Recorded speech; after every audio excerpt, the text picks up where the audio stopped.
ఇక minister BRS minister Harish Rao మనకు మీడియాతో లైవ్ లో మాట్లాడుతున్నారు, చూద్దాం. Bandi Sanjay and BJP party స్పష్టంగా దొరికింది కదా నిన్న. ఇంకా పైకేలేదో పెద్ద మేకపోతు గాంభీర్యం దేనికోసం? పిల్లల భవిష్యత్తును తాకట్టు పెట్టి రాజకీయాలు చేయడం అవసరమా? ప్రభుత్వాలు ఏ ప్రభుత్వమైనా భవిష్యత్ తరాల కోసం పనిచేస్తుంది. ఇవాళ రాష్ట్రంలో బీఆర్ఎస్ ప్రభుత్వం ఉంది, కేంద్రంలో బీజేపీ ఉంది. మనం భవిష్యత్ తరాల కోసం చేయాలి కానీ రాజకీయాల కోసం భవిష్యత్ తరాల భవిష్యత్తు వాళ్ళ జీవితాలతో ఆడుకునే హక్కు ఉన్నదా? ఇక తెలంగాణ ప్రజలందరూ గమనిస్తున్నారు.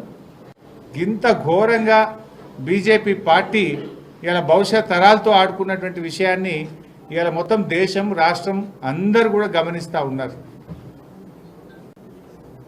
నిన్న ఎంత స్పష్టంగా అయింది. మధ్యాహ్నమేమో వరంగల్లో బీజేపీ నాయకులు పేపర్ లీక్ అయిందని ధర్నా చేసింది మధ్యాహ్నం. సాయంత్రమేమో పేపర్ లీకేజీకి బాధ్యులైన అరెస్టు చేసిన వాళ్ళను విడుదల చేయాలని అదే బీజేపీ ధర్నా చేస్తుంది. మధ్యాహ్నం పేపర్ లీక్ అయిందని ధర్నా చేస్తారు, రాత్రికేమో పేపర్ లీకేజీలో అరెస్ట్ అయినటువంటి వాళ్ళను వెంటనే విడుదల చేయాలి అని వాళ్ళే ధర్నా చేస్తారు. దీన్ని బట్టి ఏమర్థమవుతుంది? అరెస్ట్ అయినోడు పక్కా బీజేపీ దొంగ, బీజేపీ నాయకుడు, బీజేపీ కార్యకర్త. అంటే మీరే ఒక పథకం ప్రకారంగా ఈ లీకేజీలకు పాల్పడుతూ దాన్ని సోషల్ మీడియాలో ప్రచారం చేస్తూ రాజకీయంగా వాడుకొని మా మీద బురద జల్లాలనే ప్రయత్నం చేసిండ్రు. పసి పిల్లల్ని అడ్డం పెట్టుకొని మీరు రాజకీయం చేసే ప్రయత్నం చేస్తూ ఉన్నారు. అంటే బీజేపీ అంటేనే ఒక విద్వేషం, ఒక విచ్ఛిన్నం చేసే కుట్ర, విధ్వంసం చేసేటువంటి కుట్ర. అంటే మీరు ఎంతసేపు రాజకీయాల కోసం అధికారం కోసం ఏదైనా చేసేటువంటి దాన్ని మీరు పాల్పడతారని అర్థమవుతా ఉంది. సో ఈ విషయాన్ని విద్యార్థి లోకం అంతా కూడా గమనించింది కనుక విద్యార్థి లోకం అందరూ కూడా దీన్ని తిప్పికొట్టాలని చెప్పి కూడా నేను పిలుపునిస్తా ఉన్నా. బీజేపీకి తగిన గుణపాఠం చెప్పాలని పిలుపునిస్తా ఉన్నా. తల్లిదండ్రులకు కూడా మనవేందంటే 10వ తరగతి పిల్లలకు కానీ తల్లిదండ్రులకు కూడా ఎక్కడ కూడా ప్రశ్నపత్రం లీక్ కాలేదు. ఇది కేవలం బీజేపీ కుట్ర.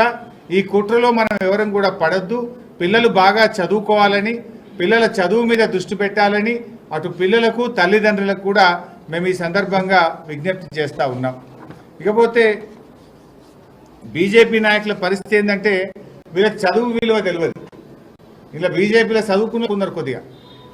ఎందుకంటే ఇవాళ రాష్ట్రం నుంచి ఢిల్లీ దాకా అంతా ఫేక్ సర్టిఫికెట్లే వీళ్ళే.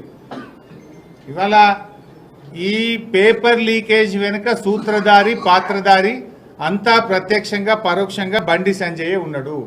బండి సంజయ్ గారే కుట్ర చేసిండు. బండి సంజయ్ గారు మొన్న తాండూరులో జరిగిన పేపర్ లీకేజ్ వెనుకైనా నిన్న వరంగల్లో జరిగిన పేపర్ లీకేజ్ వెనుక ఆయనే ఉన్నాడు అనేటువంటిది ఇవాళ అందరికీ కూడా అర్థమవుతా ఉంది. ఎందుకంటే తాండూరులో తెలుగు ప్రశ్నపత్రం లీకేజ్ వెనుక ఉన్న ఉపాధ్యాయ ప్రతినిధి ఎవరు? ఆయన బీజేపీ ఉపాధ్యాయ సంఘానికి చెందిన నాయకుడు.